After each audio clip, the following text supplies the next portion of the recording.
हर हर महादेव। नारायण आप सभी लोगों को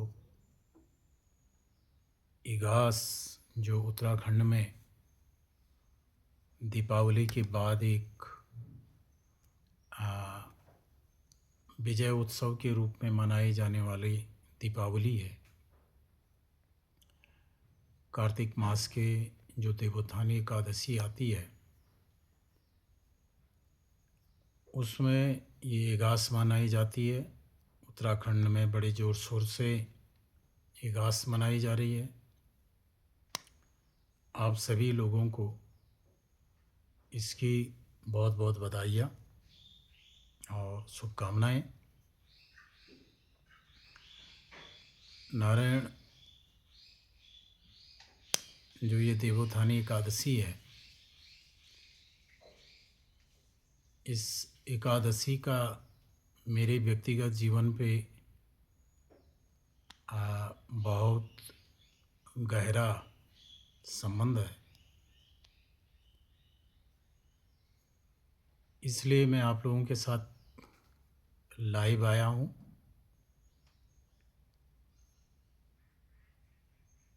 नारायण अभी एक दो उत्सव और हैं। कुछ वैकुंठ चतुर्दशी का मेला आएगा अभी, और बहुत सारी धार्मिक गतिविधियाँ कार्तिक मास में होती हैं। दीपावली गई है तो क्योंकि इस समय सूर्य अपनी नीच राशि में होते हैं, तुला राशि में होते हैं, इसी दौरान छठ जो पूर्वी भारत का बड़ा प्रसिद्ध त्यौहार है, छठ पर्व भी गया है। सूर्य के नीच राशि माने तुला में आने पर ये सब त्यौहार होते हैं। नारायण कई बार जीवन में ऐसे निर्णय होते हैं कि जिन निर्णयों को लेकर के आदमी जीवन में बहुत प्रसन्न नहीं होता है, और वो निर्णय कई बार देश के कारण या माने देश का मतलब परिवेश के कारण, परिस्थितियों के कारण, स्वभाव के कारण या व्यक्तिगत सामर्थ्यों के कारण परिस्थितियाँ विपरीत होती हैं, स्थितियाँ बड़ी विकट होती हैं, या कई बार स्थितियाँ बहुत अनुकूल होती हैं। खासकर उत्तराखंड जैसे क्षेत्रों में,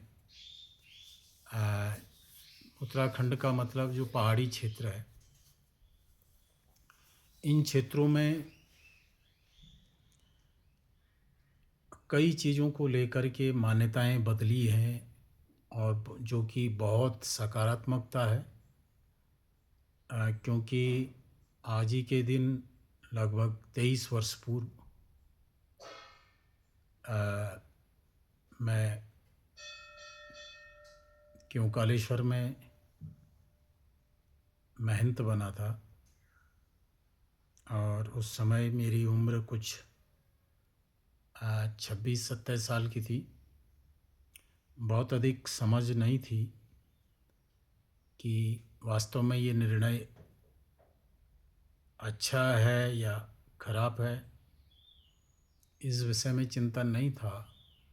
बस काम करने का या कुछ करने का एक मन में उत्साह था। मैं पूज्यपाद जगत गुरु शंकराचार्य जी, ज्योतिष पीठाधीश्वर स्वामी श्री माधवाश्रम जी महाराज पूज्य गुरुदेव के साथ रह रहा था। उनकी कार्यशैली और उनके द्वारा किए गए जो प्रकल्प थे भारतवर्ष में, वो जिस ढंग से काम कर रहे थे, सनातनी समाज के लिए जो काम कर रहे थे,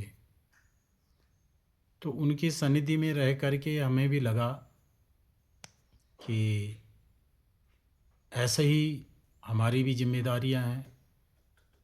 तो उन्हीं जिम्मेदारियों में पूज्यपाद गुरुदेव ने ये जिम्मेदारी दे दी महंत वाली। मेहनत वाली जिम्मेदारी दे दी, परंतु नारायण एक चीज़ अबोध अवस्था समझ लीजिए या अनुभवहीनता का जीवन समझ लीजिए, क्योंकि मैं मैदानी भागों में और मैदानी भागों के लोगों के स्वभाव से मैं तो हूँ ऐसे गढ़वाल से ही, लेकिन धार्मिकता को लेकर के गढ़वाल के व्यक्ति का या क्या चिंतन है या क्या वो है उसका मुझे बहुत ज़्यादा परिचय नहीं था। बस मेरे मन में एक ही चीज़ थी कि सनातनी संस्कारों को या सनातनी विचारधाराओं को दृढ़ करना है। मंदिर मठों में हुए जो अतिक्रमण हैं या उनकी जो गतिविधियां हैं उनको पटरी पे लाना है, ऐसा विचारधारा थी। राजनीतिक सोच या सामाजिक दृष्टिकोण में बहुत अलग फर्क होता है। फिर इसमें एक धार्मिक पक्ष होता है, धार्मिक दृष्टिकोण भी बहुत अलग होता है, व्यक्ति का अपना स्वभाव भी होता है।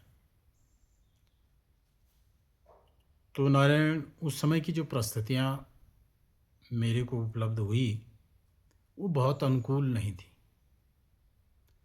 अनुकूल इसलिए नहीं थी कि मैं शंकराचार्य परंपरा से आया हुआ व्यक्ति था और मेरी सोच उस ढंग की थी, सबको ही मतलब धार्मिक मान लिया जाना या सबको निस्वार्थ मान लेना, ये मेरी सोच थी। लेकिन धर्म को लेकर के, आस्था को लेकर के सभी लोग आस्थावान हों या धार्मिक हों ये जरूरी नहीं था, पर ये बात मेरी तब समझ में नहीं आई। धर्म और आध्यात्म ये कई लोगों की आजीविका भी है और कई लोगों के लिए ये राजनैतिक या सामाजिक ताकत प्राप्त करने का भी जरिया है।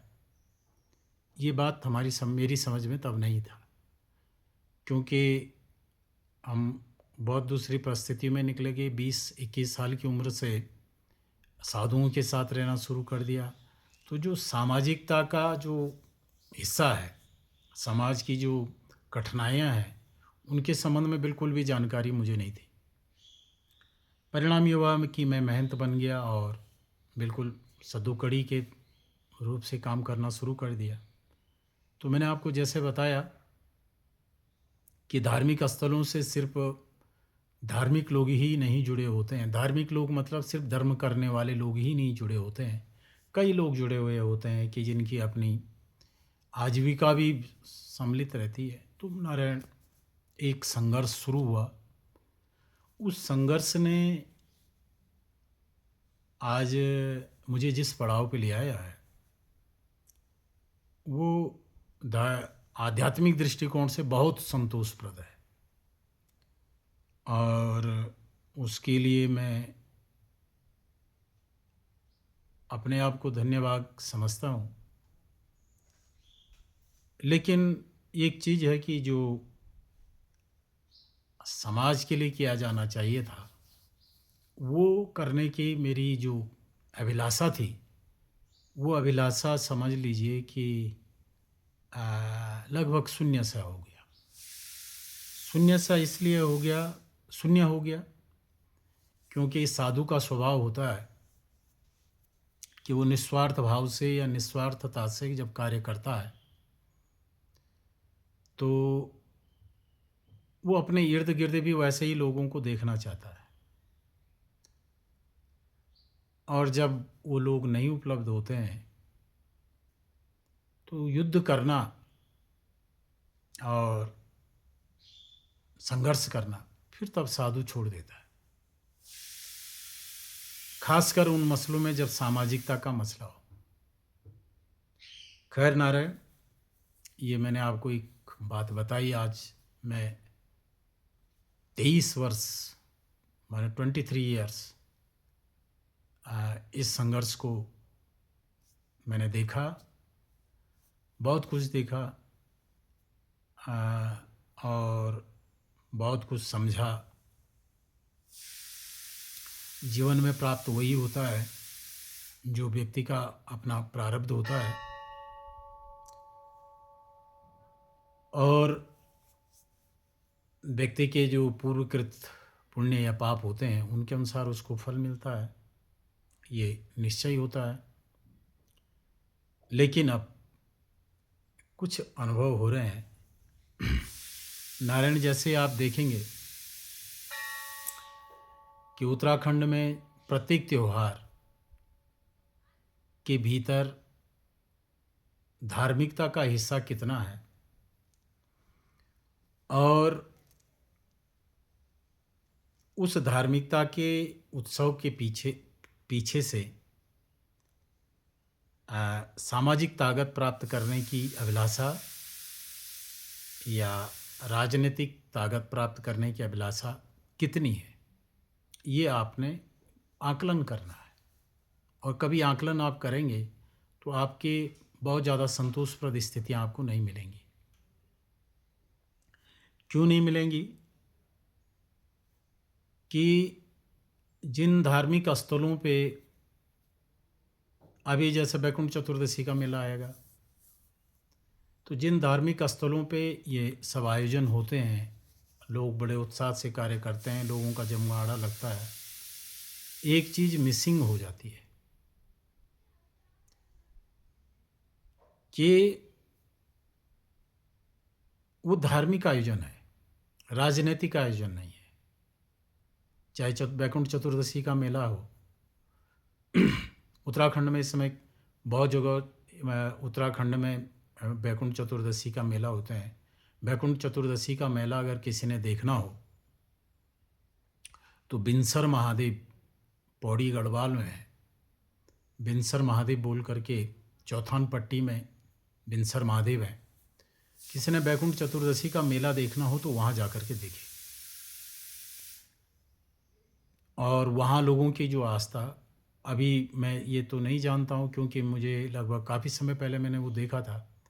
वहाँ जब मैंने मेला देखा तो वो मेला विशुद्ध रूप से धार्मिक था, विशुद्ध रूप से धार्मिक। किसी भी प्रकार के राजनीतिक व्यक्ति के मालाओं से कोई स्वागत नहीं, कोई ढोल नगाड़ों से कोई स्वागत नहीं, राजनीतिक व्यक्तियों के लिए कोई मंच नहीं, किसी प्रकार की कोई परेड नहीं। गांव के गांव और 3 डिस्ट्रिक्टों से वहाँ लोग आए थे, चमोली से और अल्मोड़ा जो हमारा कुमायूं क्षेत्र से और पौड़ी से थे। बड़ा भारी, कई हजारों की भीड़ वहाँ होती है। तो वो मेले की स्मृतियाँ मेरे हृदय में हैं। अभी कई जगह और नए मेले भी शुरू हुए हैं, वैकुंठ चतुर्दशी के मेले। तो नारायण, उन मेलों की जो स्थितियाँ मैं देख रहा हूँ, यह आप सब महसूस करेंगे। वो मेले सनातनियों से छीन करके राजनीति ने उसको ग्रहण कर लिया है। अब ये कोई माने गलत बात है या अच्छी बात है, इसका निर्णय तो इतनी जल्दी नहीं किया जा सकता है, क्योंकि मेला आयोजन किसी धार्मिक व्यक्ति ने तो नहीं किया, राजनीतिक लोगों ने ही किया है, तो इसलिए उनका अधिकार भी बनता है। लेकिन जो त्योहारों की जो आत्मा है और जो धार्मिकता की जो आत्मा है, उस आत्मा के बिना शरीर अगर होता है तो उस शरीर को शव कहा जाता है, और उस शव को घर के भीतर रखना किसी भी प्रकार से उचित नहीं है। इसलिए मैं आप लोगों के साथ इस संबंध में चर्चा करना चाहता हूँ कि एक तरफ जहाँ उत्तराखंड में प्रत्येक शहर में, प्रत्येक बाज़ार में और प्रत्येक गांव के नज़दीक ऐसी संस्थाएं आई हैं जो या तो सीधे अ, धर्मांतरण कर रही हैं। सीधा धर्मांतरण, ऐसा धर्मांतरण नारायण कि जिसमें व्यक्ति हिंदू नहीं रह जाता है, किसी अन्य मज़हब वाला या किसी अन्य रिलीजन वाला बन जाता है। एक तरफ ये वाला धर्मांतरण है, एक दूसरा धर्मांतरण है, जिस धर्मांतरण में व्यक्ति देवताओं की पूजा या मूर्ति पूजा नहीं करता है, वो किसी संगठन विशेष से जुड़ जाता है। कोई ध्यान के नाम पे संगठन है या कोई गुरु के नाम पे संगठन है। तो इस प्रकार का धर्मांतरण एक हो रहा है। ये दो प्रकार के धर्मांतरण हैं। एक तीसरा धर्मांतरण है। उस तीसरे धर्मांतरण को कहते हैं व्यापारिक धर्मांतरण, कि धार्मिक स्थलों का व्यापारिक धर्मांतरण। व्यापारिक जो धार्मिक स्थल हैं उनका राजनैतिक धर्मांतरण या व्यापारिक धर्मांतरण उसको कहते हैं। व्यापारिक धर्मांतरण ऐसा है कि आप किसी देवता को पकड़ते हैं या किसी मंदिर को पकड़ते हैं, वहाँ आप एक भंडारा करते हैं या एक मेला का आयोजन करते हैं। अब वो मेला होता तो है धार्मिकता का, क्योंकि आप किसी व्रत त्यौहार उत्सव सनातनी का पकड़ते हैं, तो वहाँ आप बच्चों की परेड करवाते हैं, मंच बनाते हैं, राजनीतिक लोग आते हैं, राजनीतिक चर्चाएं होती हैं, लेकिन उसमें न तो धार्मिक दिशा निर्देशन होता है या न तो धार्मिकता को लेकर के कोई लेना देना होता है, या न किसी प्रकार से धर्म पे या संस्कृति पे हो रहे कुठाराघातों के संबंध में कोई चर्चा या कोई चिंतन हो रहा होता है। तो ये व्यापारिक और राजनीतिक धर्मांतरण, ये तीन प्रकार के धर्मांतरण इस समय उत्तराखंड में बहुत प्रबल रूप से हावी हो गए हैं। आप किसी जगह पे एक प्रकार का भंडारा करते हैं तो नारायण गांव वाला अपने लोगों को मिला करके भंडारा करें और गांव उस मंदिर के विकास के लिए या कुछ भी राजनीतिक व्यक्ति को बुलाएं, दोषपूर्ण नहीं है, लेकिन जहां वो सिर्फ ताकत प्राप्त करने के लिए हों, वहाँ वो ज़रा मसला बहुत सहमतिपूर्ण मैं नहीं मानता हूँ। तो ये चीज़ें हैं। नारायण, आप सभी लोग वैकुंठ चतुर्दशी के मेला आयोजित हों, और वैकुंठ चतुर्दशी मेले में लोग संतान की प्राप्ति करने के लिए रात्रि भर जागरण करते हैं। नारायण, कोई स्थान विशेष है या कोई देवालय विशेष में ही संतान प्राप्ति होती हो, ऐसा नहीं है। आप किसी भी देवालय में, किसी भी शिवालय में, आपके नज़दीकी कोई भी शिवालय हो, आप जिन शिवलिंगों की आराधना कर रहे हो, उन शिवलिंगों के नज़दीक ब्राह्मण के द्वारा या स्वयं भी रात्रि जागरण करके जो प्रक्रिया है दीपक आदि धारण करके करने की, इस प्रक्रिया के माध्यम से आप किसी भी देवालय में जहाँ भगवान शंकर विराजते हों, शिवलिंग विराजते हों, लिंगेश्वर महादेव विराजते हों, किसी भी शिवालय में, देवालय में आप जा कर के आप रात्रि जागरण करके संतान प्राप्ति करने के लिए और नारायण विद्या प्राप्ति करने के लिए, सरस्वती की प्राप्ति करने के लिए, और भी कई प्राप्तियां हैं, उन सभी प्राप्तियों करने के लिए यूँ तो साल भर आने वाली प्रत्येक चतुर्दशी को ये किया जा सकता है। साल भर आने वाली प्रत्येक चतुर्दशी को ये किया जा सकता है, लेकिन अगर साल भर नहीं कर रहे हैं तो वैकुंठ चतुर्दशी को भी ये किया जा सकता है कि संतान प्राप्ति के निमित्त ये कहीं भी किया जा सकता है। कोई स्थान विशेष, कोई शिवलिंग विशेष ही इसके लिए उपयुक्त है या वही विधान में है, ऐसा नहीं है। कहीं भी किसी भी शिवालय में आप कर सकते हैं। और बहुत सारे लोग इस समय धार्मिक आयोजन वैकुंठ चतुर्दशी का कर रहे हैं, उन सभी आयोजकों को बहुत बहुत बधाइयाँ। लेकिन एक सलाह कहें या एक निवेदन कि नारायण,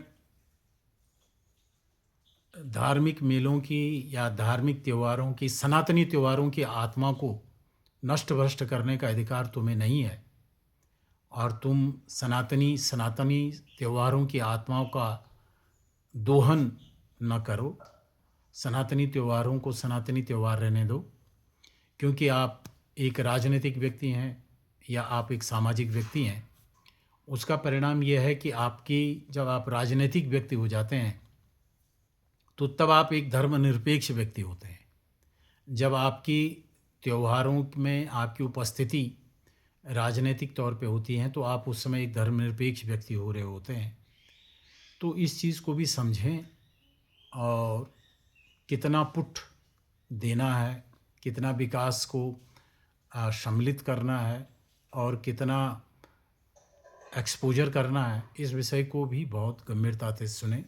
निवेदन तो ये रहेगा कि जब भी ऐसे धार्मिक त्यौहार जो लोग आयोजन कर रहे हैं, समितियां बनी हैं, मंदिर समितियां बनी हुई हैं, मंदिर समितियां में, क्योंकि मेरा एक अनुभव रहा है कि एक जगह मुझे ऐसे ही किसी धार्मिक आयोजन में जाने का मौका मिला, तो वहाँ मंदिर समिति या कोई लोग जब आए वहाँ मिलने, तो पहला व्यक्ति जो मुझे मिला उसने शराब पी हुई थी, पहला व्यक्ति। तो मद्यपान किया हुआ था, देवालय में हो, आयोजन चल रहा है, इतना बड़ा वो हो रखा है। तो ये अनुशासन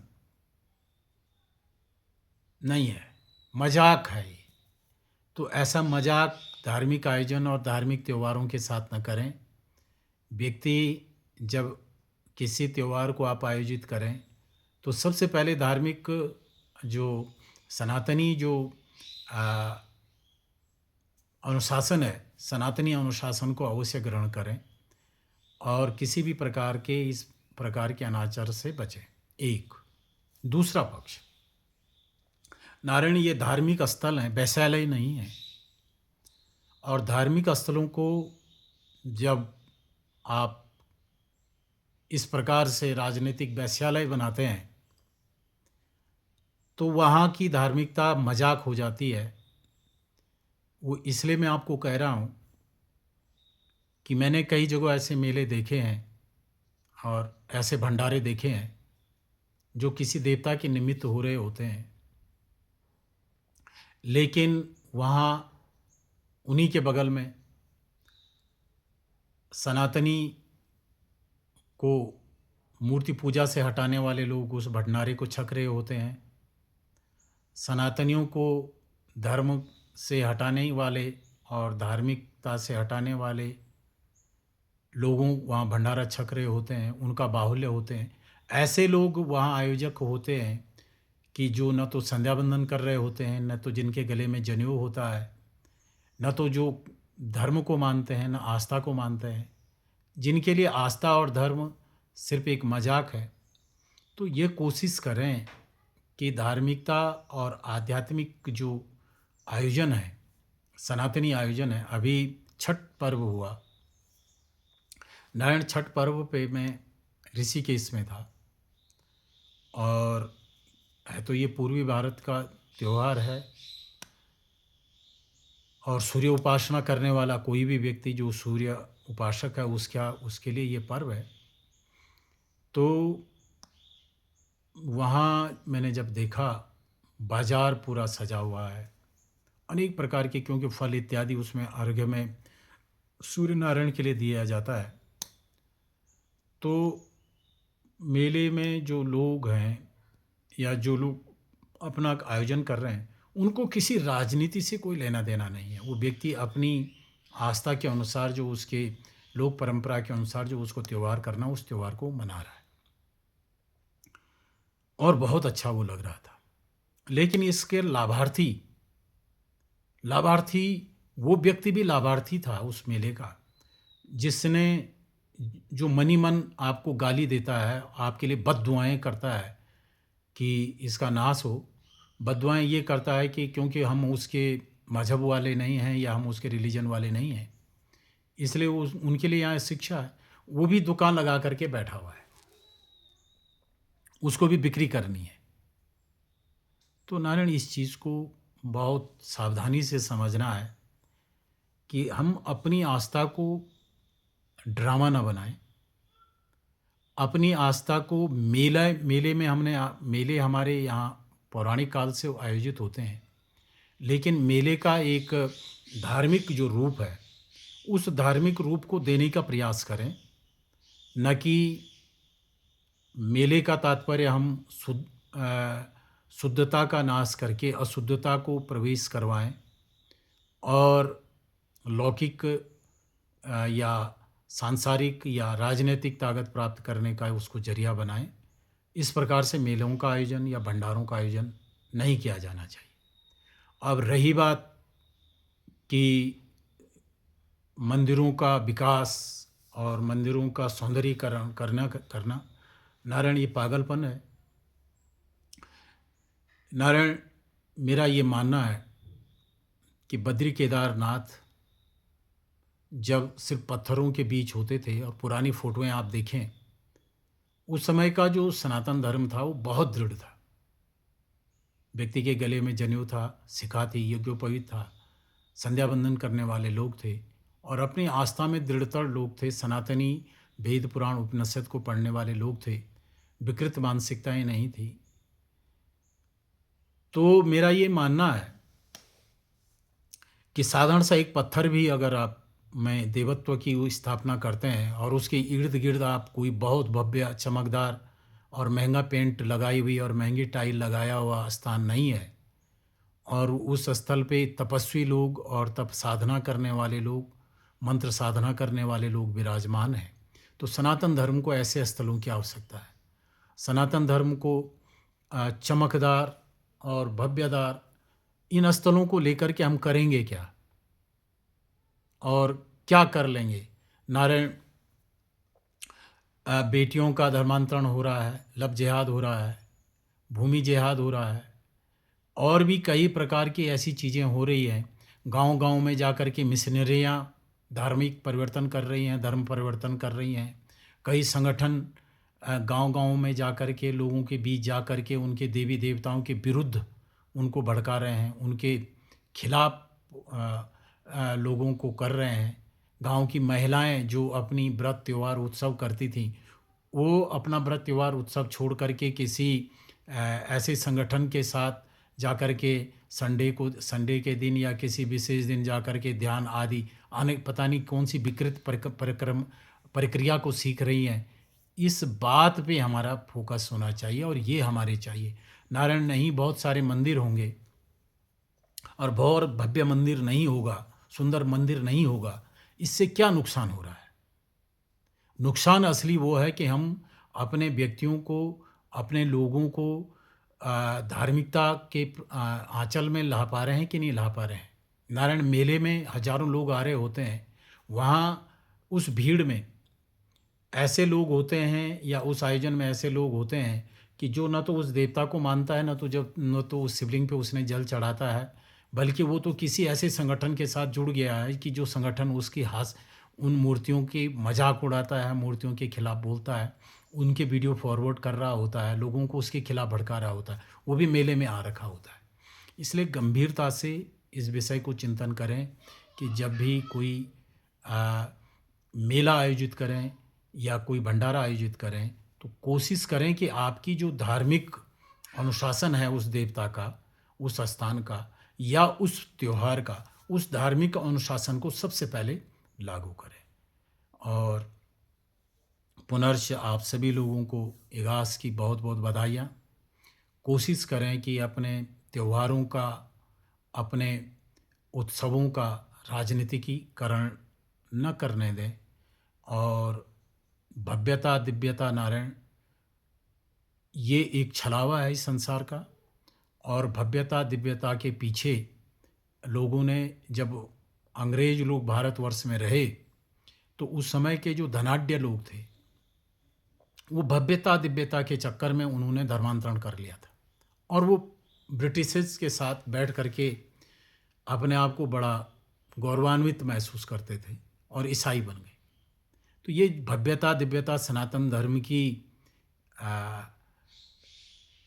चाहत नहीं है और सनातन धर्म का लक्ष्य भव्यता दिव्यता नहीं है। सनातन धर्म का लक्ष्य है कि एक असुर को मनुष्य बनाया जाए और एक मनुष्य को देवता बनाया जाए और देवता को मुक्त किया जाए। ये हमारा मार्ग है। हम भारी दिव्यता भव्यता को लेकर के हमारी कभी भी निष्ठा नहीं रही है और न तो हमारी निष्ठावान हम इस संबंध में रहे हैं। आप इसलिए हम लोग संसार को मिथ्या और संसार को मायामय मान करके संसार के लिए बहुत कुछ अ, संसार को बहुत कुछ आकर्षक बनाने के लिए हमारे त्योहार बार त्योहार नहीं है। अब संसार को छोड़ने के लिए और धर्म को पकड़ने के लिए बार त्योहार और भंडारे आदि का आयोजन होना चाहिए। नारायण, इतना सब कहते हुए आप सभी लोगों को बैकुंठ चतुर्दशी मेला, बैकुंठ चतुर्दशी त्यौहार की बहुत बहुत बधाइयाँ। जो भी दंपत्ति बैकुंठ चतुर्दशी मेला का बैकुंठ चतुर्दशी के दिन किसी भी देवालय में, किसी भी शिवालय में जा कर के दीपदान इत्यादि और दीप धारण इत्यादि आदि करते हैं, तो उनके संतान की प्राप्ति हो, ऐसी अभिलाषा के साथ आज का लाइव यहीं पे समाप्त करते हैं। फिर किसी दिन। हर हर महादेव।